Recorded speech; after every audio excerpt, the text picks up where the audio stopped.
Fala pessoal, tudo bem?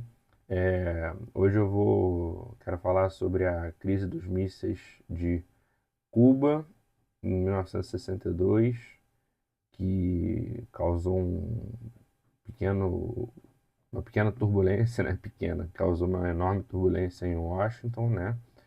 E no auge da Guerra Fria. Então vamos lá, em 1962, no auge da Guerra Fria, os Estados Unidos e a União Soviética estão vivendo naquela tensão permanente em que qualquer passo em falso pode virar o fim do mundo. Ah, como é que se diz isso? Como os dois países são países atômicos, potências atômicas, qualquer guerra pode ser não sei o que lá, Mutual Destruction, WMD, que seria Weapons of Mass Destruction, mas também tem War of Mutual Destruction, né? Tipo a guerra de destruição mútua. Se os dois lançarem bombas atômicas um no outro, acabou o mundo, acabaram os países, acabou tudo. Aí vem o inverno nuclear, aquela coisa toda, o pessoal que jogou Fallout aí vai saber do que eu estou falando. Ou aquele Metro 2033, que é muito bom também. É, Esse é o clima em que estoura a crise dos mísseis de Cuba e talvez o momento mais próximo que a humanidade já esteve de uma guerra nuclear total, que seria essa guerra de Mutual Destruction.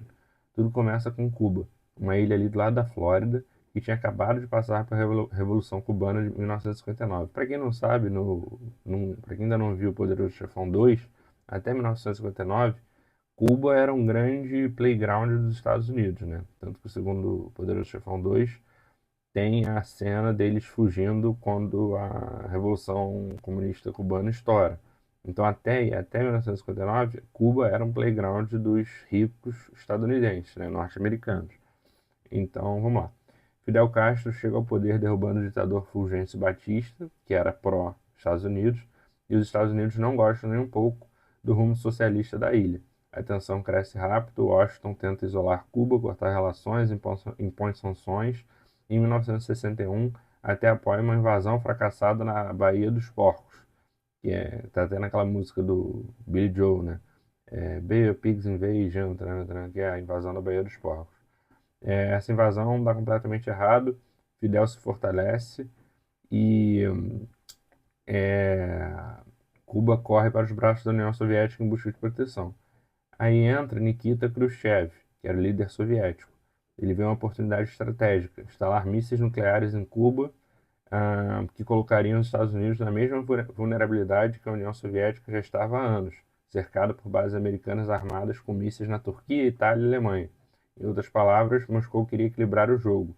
Eu não lembro, confesso que eu não lembro quando foi o Tratado do Atlântico Norte que criou a OTAN, mas você vê que é a mesma situação que, paralelamente, hoje em dia, né, que a Rússia estava cercada, que eles tentam usar como justificativo para a invasão da Ucrânia, né, que por conta da OTAN, a Rússia está cercada de bases com influência norte-americana que estão cheias de mísseis, mas eu não sei, aqui eu não posso afirmar em que ano foi criada a Organização do Tratado dos Atlânticos Norte, em português OTAN, em inglês NATO, que faz com que os Estados Unidos tenham essa influência na Europa toda para cercar a Rússia de armamento de mísseis e armamento pesado.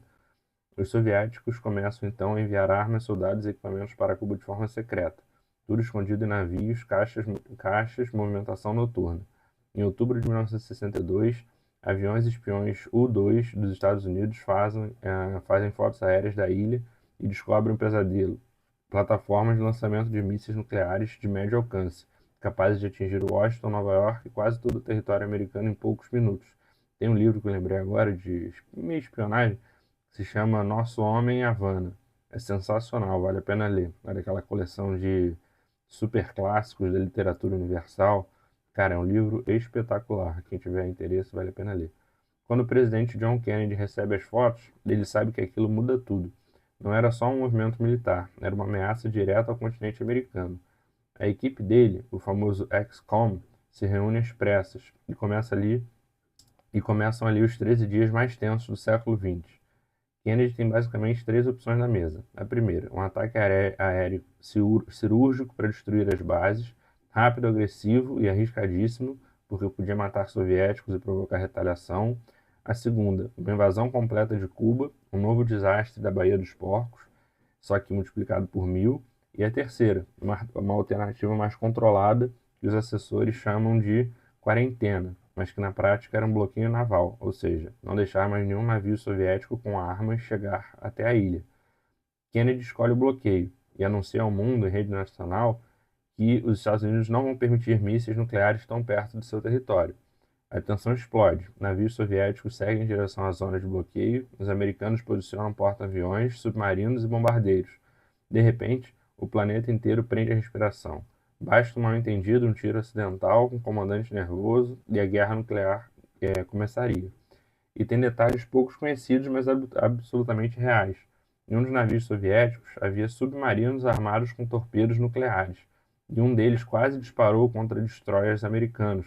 Só não disparou porque um único oficial, Vasily Arkhipov, se recusou a autorizar o ataque. Ou seja, o destino da humanidade literalmente na mão de um sujeito desconhecido, um ilustre desconhecido, um herói desconhecido.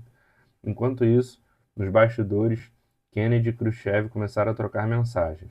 Nada simples, era disputa ideológica, pressão militar, orgulho nacional e medo genuíno de destruição mútua, que é o que eu falei, Weapons of Mutual Destruction.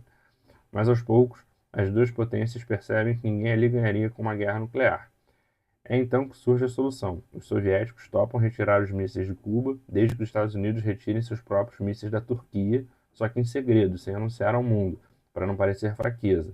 Kennedy aceita. Em 28 de outubro de 1962, Khrushchev anuncia publicamente que vai desmontar as bases em Cuba e a crise termina. Sem guerra, sem bomba, só com o planeta inteiro aliviado. Esse episódio muda muita coisa.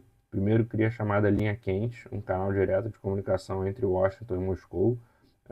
O hotline, né, que é como se fosse um telefone vermelho lá que o pessoal romantiza, mas não era um telefone vermelho, era só uma hotline que, que eu coloquei como linha quente no roteiro para que todo mundo pudesse entender, mas hotline é um significado americano de tipo uma conexão direta, assim, para tal coisa hotline, você liga e atendem sobre aquele assunto, sabe?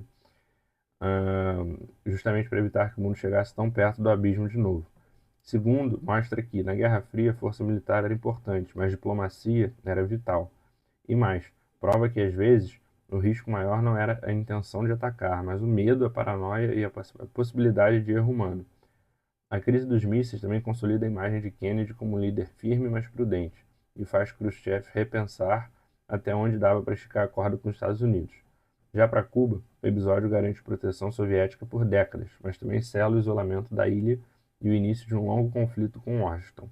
No final, essa história é um lembrete direto. Nunca estivemos tão perto do fim, e só não passamos do limite porque, apesar de toda a tensão ideológica e militar, dois líderes e alguns oficiais anônimos decidiram respirar, pensar e encontrar uma saída. E é isso. A crise dos mísseis de Cuba é o tipo de momento que redefine a história. Uma dança delicada entre poder, medo e diplomacia. E um dos episódios que melhor mostra como, em política internacional, as decisões mais importantes às vezes acontecem nos bastidores e no limite da coragem. E é isso, pessoal. Espero que vocês tenham gostado. Esse foi um episódio que acho que todo mundo estudou na escola, mas não tão. Não vou dizer aprofundado, porque o vídeo é curto, mas não trazendo assuntos que eu considero super interessantes. E é isso. Espero que vocês tenham gostado. Até a próxima. Obrigado.